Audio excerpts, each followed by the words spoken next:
আমি কি এত বড় অপরাধ করেছি? আমারে মাফ কইরা দেন, আমি আর কখনো ভুল করব না। বল ফুচকা, তুই মানুষকে অসুস্থ করিস কিভাবে? সত্যি করে বল, তোর এই কুকর্মে আর কে কে জড়িত? স্যার, আমি তো খুব টক ঝাল আর সুস্বাদু, আমি শুধু এই সুযোগটাই নিতাম।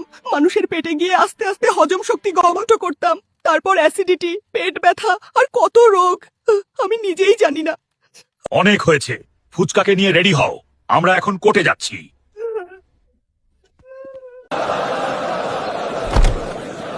আদালত শুরু করা হলো। অভিযুক্ত ফুচকাকে কাঠগড়ায় হাজির করা হোক। মাই লর্ড, এই নিরীহ দেখতে মচমচে ফুচকা তার স্বাদের ফাঁদে ফেলে প্রতিদিন মানুষকে ঠেলে দিচ্ছে ভয়ঙ্কর সব পেটের রোগের দিকে।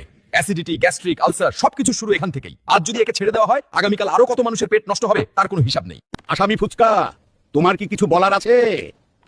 প্রিয় অর্ডার, আমি জানি আমি হাজার হাজার মানুষের ক্ষতি করেছি। আমার জন্য কত যে পেট ব্যথা, অ্যাসিডিটি আর কষ্ট হয়েছে তার হিসাব আমারও জানা নেই। আপনারা যে বিচার করবেন আমি মাথা পেতে নেব। Order, order. সব সাক্ষ্য প্রমাণ এবং আসামির স্বীকারোক্তি বিবেচনা করে এই আদালত সিদ্ধান্তে এসেছে ফুচকা গুরুতর অপরাধী।